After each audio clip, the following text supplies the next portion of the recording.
नमस्कार, अपन है कुलदीप और आप देखना शुरू कर चुके हैं the Lallan top show. Brought to you by Saluja Gold, Rajनीगंधा and Candid. भारत का सबसे भरोसेमंद Saluja gold TMT bars. Saluja gold TMT. अब सही पकड़े हो कॉन्ट्रैक्टर बाबू, मजबूती सब कुछ है। बड़ी खबर की ओर बढ़ने से पहले बिहार की बात करते हैं। 14 अप्रैल की तारीख बिहार की राजनीति में कई मायनों में खास है। करीब 2 दशक तक बिहार की सत्ता के केंद्र में रहे नीतीश कुमार ने मुख्यमंत्री पद से इस्तीफा दे दिया है। कहने वाले इसे 30 साल से बिहार में चल रहे समाजवादी युग का भी अंत कह रहे हैं। अभी तक हिंदी भाषी राज्यों में बिहार एक्सेप्शन था, अपवाद था, जहां बीजेपी का कोई मुख्यमंत्री नहीं बना था। अब वो एक्सेप्शन भी मिट गया है। बिहार में पहली बार भारतीय जनता पार्टी मुख्यमंत्री बनाने जा रही है। बिहार में 20 साल से बड़े भाई की भूमिका निभा रहे नीतीश अब केंद्र की राजनीति में सक्रिय होंगे। खबरें बता रही हैं कि नीतीश भले ही दिल्ली जा रहे हैं, लेकिन बिहार की राजनीति में उनका असर या दखल अब भी बना रहेगा।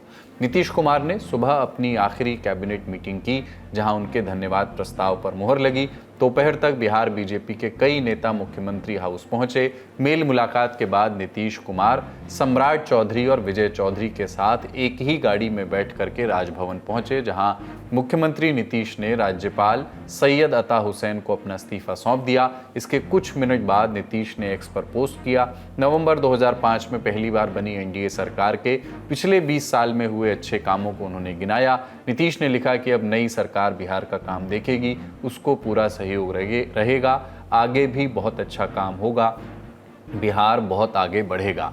नीतीश के बाद कौन? लल्लन टॉप के दर्शक जानते हैं कि इस सवाल पर हमने अपने पॉलिटिकल शो नेता नगरी में कई दफ़े चर्चा की है। सम्राट चौधरी का नाम रेस में सबसे आगे था, जो उप मुख्यमंत्री रहे इसके पहले। आज उस पर मुहर लग गई। नीतीश कुमार के इस्तीफे के बाद पटना में बीजेपी के विधायकों की बैठक हुई। बैठक में शिवराज सिंह चौहान पर्यवेक्षक की भूमिका में पहुंचे। केंद्रीय मंत्री विजय चौधरी ने सम्राट चौधरी के नाम का प्रस्ताव रखा, जिस पर सभी ने मुहर लगा दी। कल यानी 15 अप्रैल को सम्राट चौधरी मुख्यमंत्री पद की शपथ लेंगे। इसी के साथ वो राज्य के 24वें मुख्यमंत्री हो जाएंगे, लेकिन शपथ ग्रहण किसी बड़े मैदान में ना होकर के लोक भवन में होगा। खबरें ये भी हैं कि प्रधानमंत्री मोदी और गृहमंत्री अमित शाह शपथ ग्रहण में नहीं आएंगे। अमित शाह चुनाव तक पश्चिम बंगाल में ही रहेंगे। प्रधानमंत्री मोदी कल कर्नाटक में रैली को संबोधित करेंगे।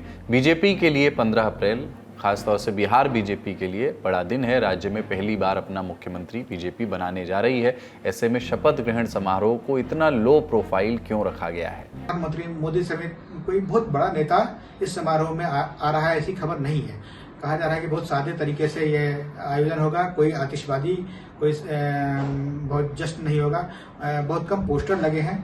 तो भाजपा भी नहीं चाहती है कि कोई ऐसा कार्यक्रम हो जिससे ऐसा लगे कि उन्होंने नीतीश कुमार से उनकी गद्दी छीन ली है। ऐसा लगे कि बहुत सादगीपूर्ण तरीके से, सामान्य तरीके से ये सत्ता का ट्रांसफर हुआ है और जिसमें नीतीश कुमार की भी सहमति है। सम्राट चौधरी का नाम फाइनल होने के बाद खगड़िया में लोगों ने जश्न मनाया। खगड़िया की परबत्ता विधानसभा सीट से ही सम्राट चौधरी ने पहली बार विधायकी जीती थी, तब वो राजद में हुआ करते थे। इसी सीट से वो दोबारा 2010 में चुने गए, लेकिन विधायक बनने से पहले सम्राट राबड़ी देवी की सरकार में मंत्री भी रह चुके हैं। तब उम्र विवाद के कारण उन्हें पद से हटना पड़ा था। सम्राट चौधरी को राजनीति विरासत में मिली है। पिता शकुनी चौधरी कई दफे विधायक सांसद रह चुके हैं। उन्हें राज्य का एक प्रमुख ओबीसी चेहरा माना जाता था। कांग्रेस समता पार्टी और जदयू में रह चुके हैं। वो नीतीश के भी काफी करीबी रहे हैं। सम्राट चौधरी ने 2017 में बीजेपी में एंट्री की और 8 साल में उन्होंने वो सब कुछ पा लिया जो बिहार के किसी भी नेता का सपना होता है। 2023 में बीजेपी ने बिहार में उन्हें प्रदेश अध्यक्ष बनाया। अगले साल उप मुख्यमंत्री का पद दिया और उसके साल भर के भीतर ही मुख्यमंत्री बना दिया। आखिर सम्राट चौधरी ने सबको कैसे पीछे छोड़ दिया? बीजेपी ने सालों से जम करके मेहनत कर रहे नेताओं की जगह अपनी धुर विरोधी पार्टी से आए, दल बदल करके आए नेता को क्यों चुना? सम्राट चौधरी के मुख्यमंत्री के रूप में उभार के पीछे भाजपा के साथ साथ नीतीश कुमार की भी महत्वपूर्ण भूमिका बताई जाती है। कहा जाता है कि नीतीश कुमार के पसंद और उनके आशीर्वाद की वजह से ही आज भाजपा में सम्राट चौधरी का कद इतना ऊंचा उठा कि वे बिहार में भाजपा के पहले मुख्यमंत्री बनने जा रहे हैं। नहीं तो अमूमन यह होता था कि भाजपा दूसरे राज्यों में मुख्यमंत्री के रूप में आखिरी वक्त में किसी चेहरे को चुनती थी। कहा यह भी जा रहा है कि संघ की पसंद सम्राट चौधरी नहीं थे, क्योंकि सम्राट संघ चाहता था कि किसी अति पिछड़े या दलित व्यक्ति को बिहार का मुख्यमंत्री बनाया जाए, लेकिन नीतीश कुमार का दावा था, नीतीश कुमार का दबाव था, जिसके कारण सम्राट चौधरी को मुख्यमंत्री बनाया गया। बिहार की सियासी उठापटक को और जानने समझने के लिए आप हमारा पॉलिटिकल शो राजधानी देख सकते हैं। लिंक उसका आपको डिस्क्रिप्शन बॉक्स में मिल जाएगा। अब चलते हैं बड़ी खबर की ओर।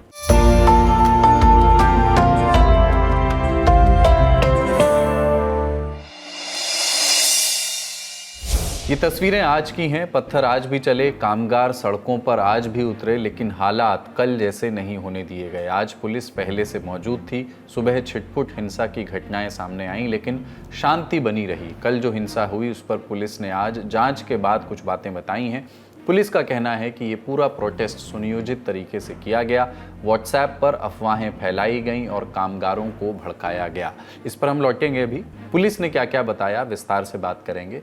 हिंसा करना, सार्वजनिक संपत्ति हो या निजी संपत्ति, उसका तोड़फोड़, उसमें आगजनी, उसको सही नहीं ठहराया जा सकता। कल जो हिंसा नोएडा में हुई उसकी निंदा ही की जा सकती है, लेकिन पत्थरबाजी, आगजनी से इतर मजदूर अपनी कहानी भी उसी समय सुना रहे हैं। ये मनगढ़ंत कहानियां नहीं हैं, उनकी रोज़मर्रा की ज़िंदगियां हैं।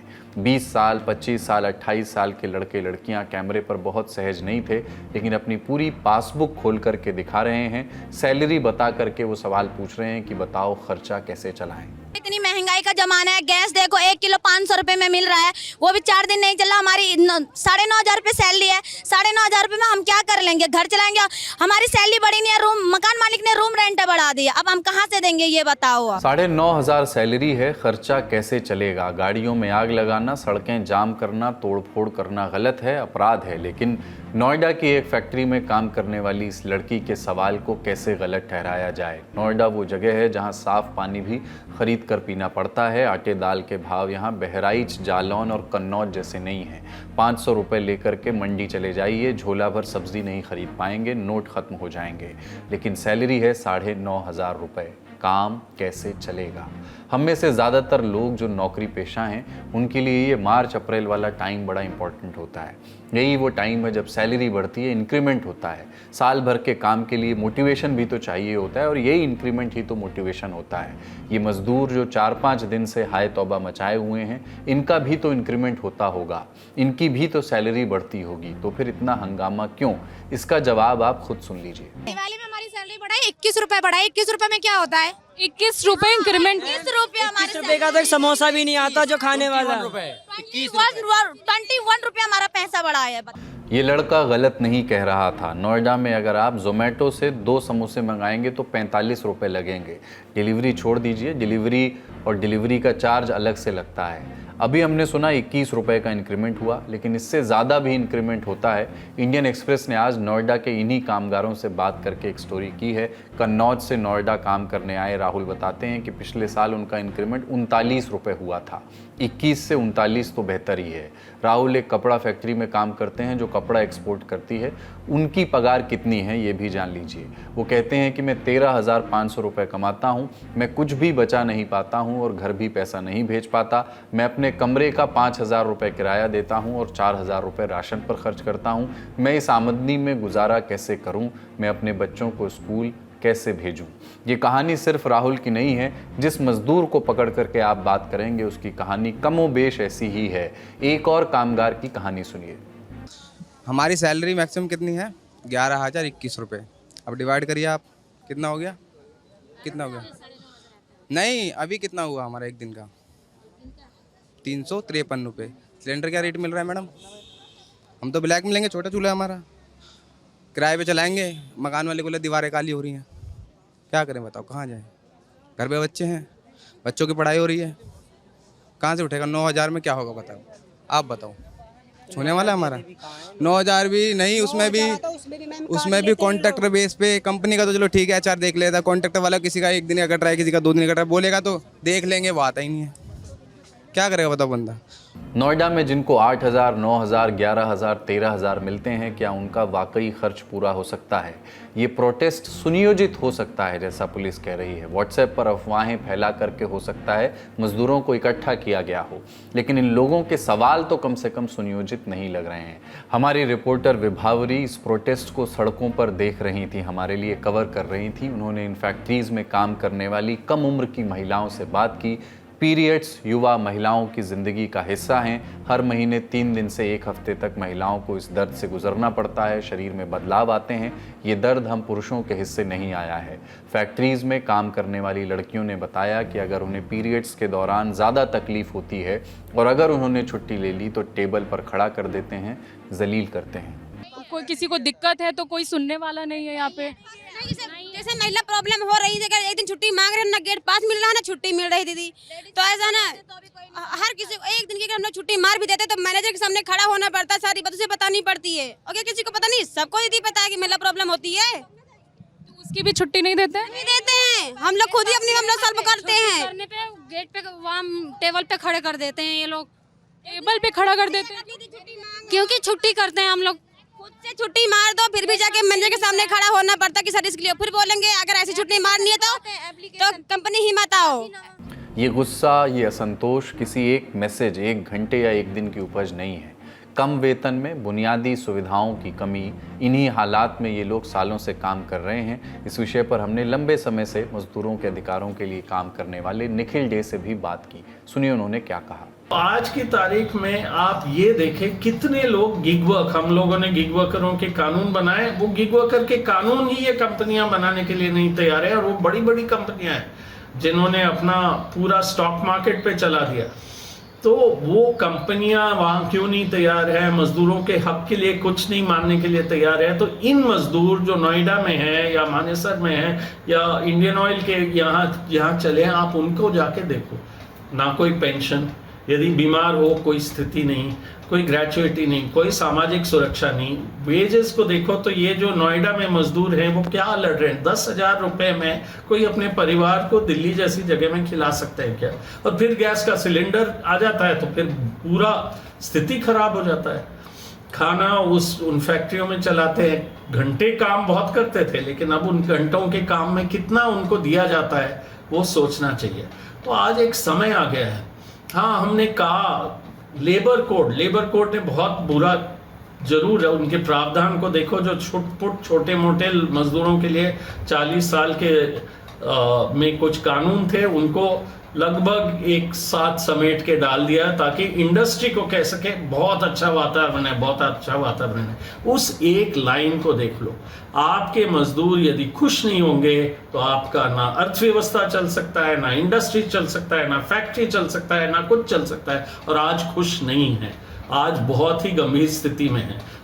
लेकिन फिर भी अगर हम देखें मजदूरों के इस आंदोलन की पृष्ठभूमि खंगालें तो नज़र आता है नोएडा के मजदूरों का असंतोष, जो ज़्यादा तीखा इसलिए भी हुआ क्योंकि यहाँ के मजदूरों को लगा कि दूसरे राज्यों के मुकाबले उनको कुछ ज़्यादा ही कम पगार मिल रही है। सामने उदाहरण था हरियाणा का मानेसर। संदेश गया कि मानेसर में काम करने वाले मजदूरों से कम ही वेतन पा रहे हैं वो। सोशल मीडिया ने इस तुलना को और तेज़ किया। मजदूरों के बीच ऐसी बातें तेज़ी से फैलीं कि अगर मानेसर में विरोध से वेतन बढ़ सकता है तो नोएडा में क्यों नहीं, और फिर नोएडा में भी विरोध प्रदर्शन शुरू हो गया। मानेसर की बात करें तो हरियाणा सरकार की ओर से न्यूनतम मजदूरी में लगभग 35% की बढ़ोतरी की गई। नोएडा के कई मजदूरों ने दावा किया है कि वो महीने के 10-11 हज़ार रुपये में काम कर रहे हैं, जबकि मानेसर में इसी काम के लिए 18,000 रुपये तक मिल रहे हैं। गौर करिएगा कि ये तुलना सिर्फ आर्थिक नहीं है, साइकोलॉजिकल भी है, मनोवैज्ञानिक भी। मजदूरों को लगा कि उनके साथ गलत हो रहा है। असंतोष पनपा जो धीरे धीरे विरोध और फिर आगजनी और हिंसा में बदल गया। आप कई ग्राउंड रिपोर्ट्स में एक बात कॉमन सुनेंगे, कुछ मजदूर कह रहे हैं कि उन्हें 18,000 और कुछ कह रहे हैं कि उन्हें 20,000 सैलरी चाहिए। उसका कारण यही अन्याय की भावना है, छले जाने का भाव है। ऐसे में उनकी बात भी सुनी जानी चाहिए, जिनके खिलाफ प्रोटेस्ट हुए, जिनकी विलेन सी छवि बनी। हमने एक ऐसे ही उद्यमी से भी बात की, सुनिए वो क्या बताते हैं। समस्या यहाँ से शुरू हुई कि हरियाणा गवर्नमेंट ने सैलरी की हाइक 40% कर दी और यहाँ की सरकार ने उतनी हाइक नहीं की। दोनों एनसीआर का पार्ट होते हुए भी सैलरी जो है बड़ा अनइवन है। सबसे बड़ा असंतुष्ट का कारण ये रहा, दोनों स्टेट अगल बगल होने के बावजूद सैलरी में इतनी ज्यादा डिफरेंसेस हैं कि कोई भी, हम हो या आप हो, कोई भी असहज हो जाएगा उसमें। और नो डाउट एनसीआर में रहना सबसे ज्यादा डिफिकल्ट है। रूम रेंट भी बढ़ गए हैं, ईंधन भी बढ़ गया है, उसमें किसी का ध्यान नहीं है। तो इस वजह से देखिए समस्या तो है लेबर के साथ में, बट इसमें प्रशासन की ओर से इनको विश्वास में लेके तब हरियाणा को करना चाहिए था। हरियाणा ने कर दिया, अच्छी बात है, लेकिन फिर यहाँ पे नहीं हुआ, तो समस्या इसलिए आ रही है। इंडस्ट्री के साथ में क्या है, इंडस्ट्री में जो गवर्नमेंट ने अमाउंट बनाए हुए, जो बेसिक स्किल्ड, अनस्किल्ड और सेमी स्किल्ड है, जो ग्रेड बनाया इंडस्ट्री को उस हिसाब से दे रही है, लेकिन वो उनके लिए इनसफिशिएंट हो रहा है। तो वो भी थोड़ा सा इनको पहले सर्वे करके एक बार ठीक करना पड़ेगा, लेकिन इंडस्ट्री जो गवर्नमेंट ने रूल्स बनाए वो बिल्कुल देने को तैयार है। इस आंदोलन की एक महत्वपूर्ण पृष्ठभूमि नवंबर 2025 से लागू नए लेबर कोड्स भी हैं, जैसे कोड्स ऑन वेजेस और इंडस्ट्रियल रिलेशंस कोड। मजदूरों को उम्मीद थी कि उनकी आय और कामकाज की स्थिति में सुधार होगा इन कोड्स के आने के बाद, लेकिन 1 अप्रैल 2026 के बाद भी कोई बड़ा बदलाव नहीं दिखा। इंडिया टुडे मैगजीन के लिए वरिष्ठ पत्रकार आशीष मिश्र से नोएडा में ट्रेड यूनियन लीडर नईम ने कहा कि मजदूर अब जागरूक हैं, उन्हें पता है कि नए लेबर कोड्स में क्या अधिकार मिलने चाहिए, लेकिन जब उन्हें वो नहीं मिले तो उनका गुस्सा बढ़ना स्वाभाविक है।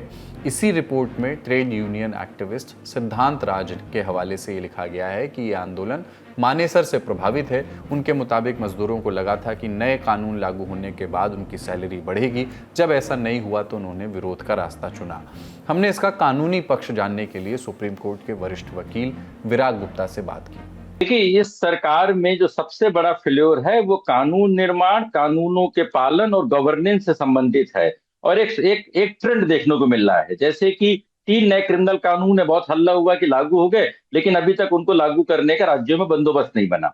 ऑनलाइन गेमिंग का कहा जा रहा है बैन हो गया, लेकिन ऑनलाइन गेमिंग का कानून लागू नहीं हुआ। डेटा सुरक्षा कानून कहा जा रहा है कि संसद ने 2023 में पारित कर दिया, लागू नहीं हुआ। सेम बात जो महिला आरक्षण के बारे में है कि उसके बारे में था कि संसद ने लागू कर दिया, अब उसको नए सिरे से किया जा रहा है।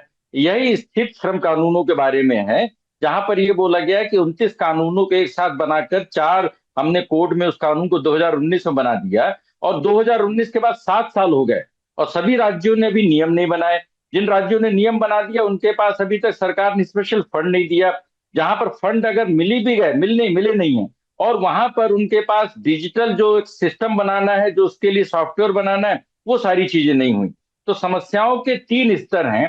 पहला स्तर ये है कि भारत में बड़े पैमाने पर जो 90% से ज्यादा लोग हैं वो असंगठित क्षेत्र में हैं, संगठित क्षेत्र में नहीं है। असंगठित क्षेत्र के जो मजदूरों की हालत बहुत ज्यादा खराब है, ये आईएलओ ने बोला है। वो बीमारी से, वो सारे तरीके के अभिशाप से जूझ रहे हैं। संगठित क्षेत्र के जो मजदूर हैं उनके लिए सरकार ने जो कानून बनाए हैं उसमें 4-5 प्रकार की सुरक्षा है।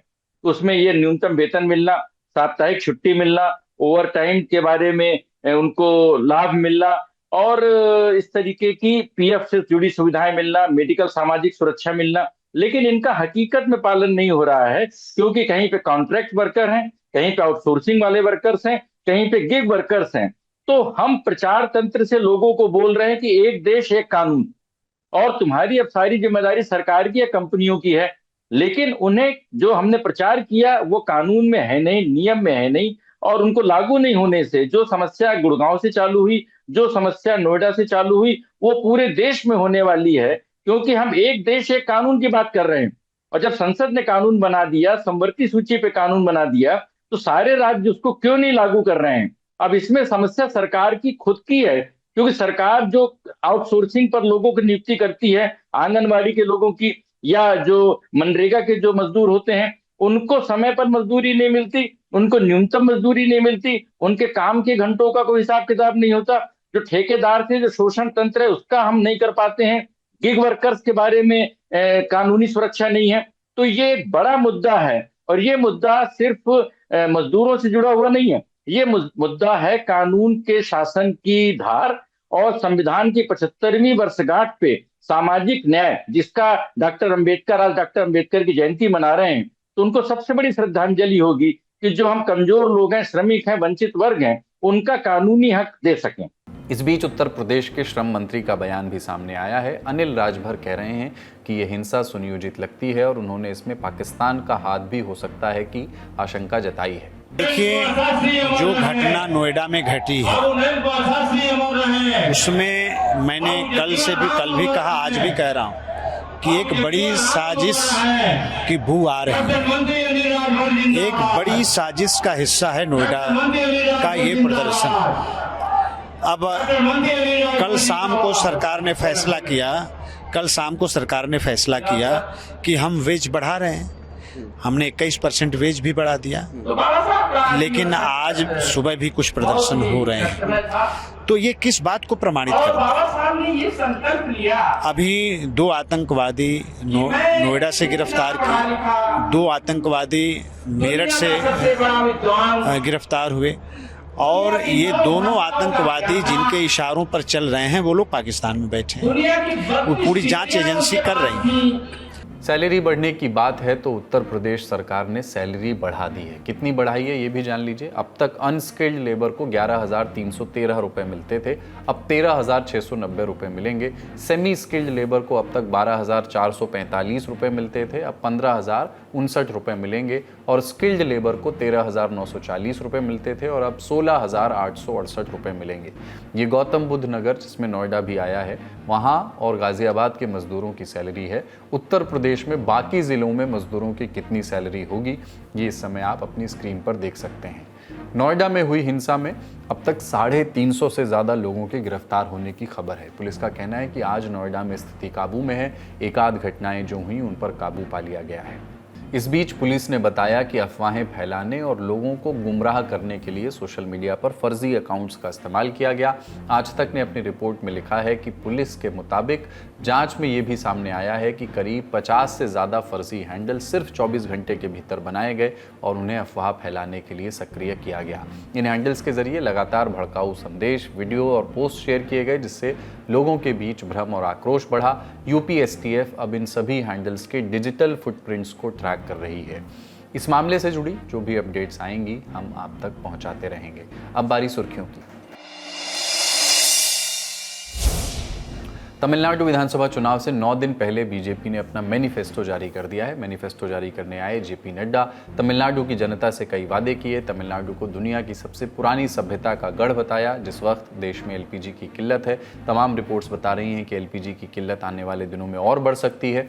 ऐसे समय में बीजेपी ने तमिलनाडु में महिलाओं को हर साल 3 गैस सिलेंडर फ्री में देने का वादा किया है। इस वादे ने आज के हालात के चलते खूब ध्यान खींचा। मैनिफेस्टो में महिलाओं को लेकर के और भी कई वादे हैं। मसलन हर महीने 2,000 रुपये की सहायता, उन्हें इलेक्ट्रिक स्कूटर खरीदने के लिए 25,000 रुपये की सब्सिडी का वादा, पहली बार घर खरीदने वाली महिलाओं को स्टैंप ड्यूटी में 3% की छूट की बात भी कही गई। चुनाव की बात हो रही है तो पश्चिम बंगाल का जिक्र भी कर लेते हैं। कांग्रेस सांसद राहुल गांधी ने पश्चिम बंगाल के रायगंज में जनता को संबोधित किया। बीजेपी और TMC दोनों पर निशाना साधा। बोले TMC राज्य में बीजेपी के लिए रास्ता बना रही है और अगर TMC ने अपना काम सही ढंग से किया होता तो बंगाल में बीजेपी का उभार कभी नहीं होता। केंद्रीय मंत्री अमित शाह ने मालदा में चुनावी सभा की। वही मालदा जो अपने आम के लिए भी मशहूर है। वहाँ उन्होंने आम के किसानों का भला करने का वादा किया। बोले कि किसानों की भलाई के लिए कोल्ड स्टोरेज बनाया जाना था, लेकिन ममता सरकार ने कुछ नहीं किया। तो आज का लल्लन टॉप शो यहीं तक। अपना और अपनों का ख्याल रखिए। लल्लन टॉप देखते रहिए। शुक्रिया। शुभ रात्रि।